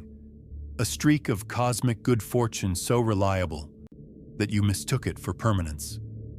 And once you have seen that, you can never quite go back to taking it for granted. The ordinary sky becomes extraordinary. The safe night becomes a small miracle. The simple fact of waking up beneath an intact atmosphere on an unstruck world becomes something worth a quiet moment of gratitude. This is what knowledge of the cosmos does to a person, if they let it. It does not, in the end, make the world more frightening. It makes the world more vivid. It strips the dullness of habit off the most ordinary facts of existence and lets you see them as the astonishments they always secretly were. The light reaching your eyes from the stars, thousands of years old. The atoms in your hand, forged in dying giants and older than the sun. The thin shields that have held against the violence of space for longer than there have been eyes to look up. None of it is ordinary. None of it was ever ordinary. It only seemed that way because it has never, in all of human history, failed to be true. And to know how easily it could have been otherwise, to have followed the danger all the way to its coldest conclusion and seen how thin the protections really are, is not to live in dread of the dark. It is to stand more fully and more gratefully inside the light, however long it lasts. So when the night comes, and the day's noise falls away, and the mind begins its wandering toward the large and frightening questions, you do not have to push them down or flee from them. You can let them come. You can think about the dying giant 8,000 light years away, winding toward its end. You can think about the beam that may or may not point our way, and the shields that have held so long, and the long odds that have kept us safe through all the ages of life. You can hold the whole vast, frightening, beautiful picture in your mind, all at once, the way we have held it together tonight. And then, having held it, you can set it gently down, because there is nothing to be done with it but to understand it, and you have understood it, and the understanding is enough. The danger is real, and the danger is far, and the night is quiet, and the sky is intact, and you are here, alive, beneath an atmosphere that has held for billions of years and will, on every reasonable expectation, hold through this night and every night you will ever know. There is nothing to watch the southern sky for. There is nothing to brace against. No countdown ticking down. No shadow falling. There is only this: the cool quiet of the night, the steady ground beneath you, the thin, faithful shields holding overhead as they always have, and the old light of distant suns falling softly down on a world that has sheltered every living thing that has ever existed. The dying giant is 8,000 years away in the light you would see, and its death, if it has come at all, is a secret the universe has not yet shared, and may not share for 80 more centuries. That secret is not yours to carry. Let the cosmos keep it. Your task tonight is smaller and gentler and entirely within your reach. It is simply to rest, here, now, beneath the intact and ancient sky, in the long quiet that has held all along and is holding still. It is worth setting the dying giant beside the other famous near-death star in our sky, because the comparison is clarifying, and it is mostly reassuring. If you have ever heard talk of a nearby star that is about to explode, the name you most likely heard was not the one in Sagittarius. It was a different star, a brilliant red point in one of the most recognizable constellations of the winter sky. A vast aging supergiant that has dimmed and brightened in ways that have repeatedly set off speculation that its end might be near. This star is genuinely close, only a few hundred light-years away, far closer than the giant we have been discussing. And it is genuinely going to die, sometime in the next many thousands of years, in a supernova so bright it may briefly rival the moon and be visible in broad daylight. But here is why that famous star, for all its closeness, is not the one that worries the people who study these things. It is the wrong kind of star to produce a focused beam, and even if it could, its orientation does not threaten us. When it dies, it will most likely blow itself apart in a grand but unfocused supernova, spraying its energy outward in all directions, rather than channeling it into a narrow jet. And spread out in all directions, even from a few hundred light-years away, that energy would arrive at the Earth diluted, enough to put on the most spectacular sky show in recorded human history, but not enough to tear open our shields or threaten the life beneath them. The closest dramatic death in our sky is, paradoxically, one of the safest, because it is the wrong kind of death to be dangerous, a blast rather than a beam. And a blast loses its lethality with distance in a way that a focused beam does not. That contrast is exactly what makes the giant in Sagittarius the more interesting and the more unsettling of the two, despite being more than 10 times farther away. It is not the closeness of a dying star that makes it dangerous. It is the combination of being the right kind of star to fire a focused beam, and being oriented so that the beam might point our way. The famous nearby supergiant fails both tests, which is why its eventual death, though spectacular, is nothing to fear. The distant giant in Sagittarius passes, or at least does not clearly fail, both, which is why it has lingered in the conversation for decades, even at its great distance. Distance alone is not the measure of danger. Type and aim are what matter, and a focused beam from far away can be more threatening than an unfocused blast from nearby. There is one more piece of the picture worth understanding, because it deepens both the fear and, ultimately, the reassurance. The bursts themselves come in more than one variety. The long bursts, lasting from a couple of seconds up to a few minutes, are the ones associated with the collapse of massive, fast-spinning stars of the kind we have been describing, the collapsers, the dying giants funneling their energy into jets. There are also shorter bursts, lasting less than a couple of seconds, which are thought to come from a different catastrophe entirely, the violent collision and merger of two dead stellar remnants that had been orbiting each other for ages before finally spiraling together. Both kinds are among the most energetic events in the universe. Both fire in beams.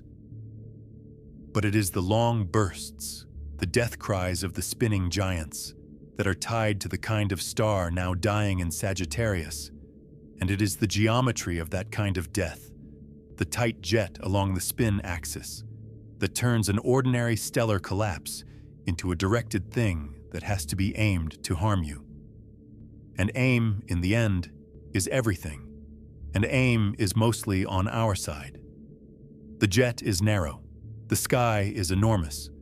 The number of directions a dying star can fire in is, for all practical purposes, uncountable, and only the thinnest sliver of those directions leads to us. Even granting every frightening assumption that the giant in Sagittarius is the right kind of star, that it will produce a focused beam, that it will die within a span of time we might care about, the beam still has to thread the needle and point at one small world among all the directions it could go. That final requirement, the requirement of precise aim across 8,000 light-years, is the thinnest and most fragile link in the entire chain of fear, and it is the one most likely to break in our favor. Let the fear settle now. the way dust settles in still air, and notice what remains once it has drifted down.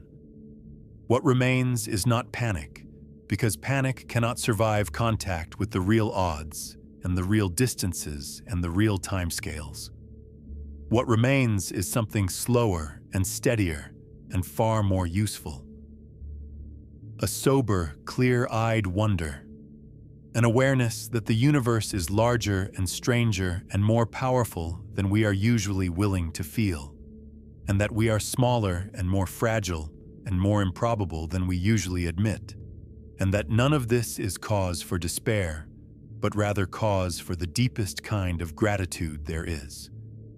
The gratitude of a creature that has seen, clearly, how easily it might not have been, and that finds itself, against all the odds, here anyway, alive beneath an intact sky.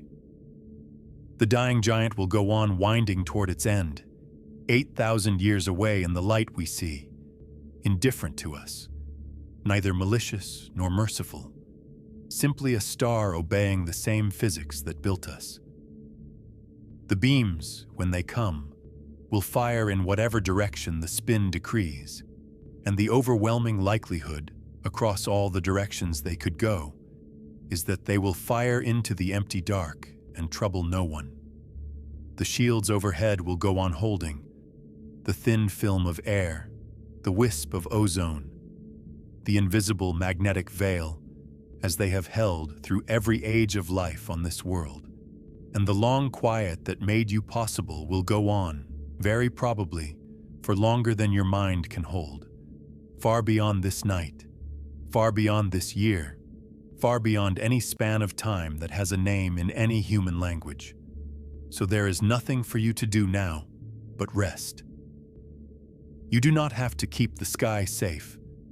The sky has been keeping itself safe since long before you arrived, and will go on doing so long after this thought has faded from your mind. You do not have to watch for the beam. There is no watching that could help, and no watching that is needed, because the danger is so faint and so far that it has no claim on a single one of your nights. You can let the great machinery of the cosmos go on turning in the dark, the stars living and dying across the unimaginable distances, the beams firing off into the empty void, the elements forging and scattering and gathering into new worlds, all of it unfolding exactly as it has for billions of years, entirely without any effort or attention from you. Let your breathing slow. Let your shoulders fall.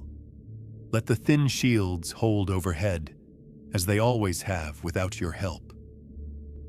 Let the old light of the distant stars fall softly down, light that is years and centuries and millennia old, light from suns that have shone since long before you were born, falling gently on a world that has sheltered every living thing that has ever existed.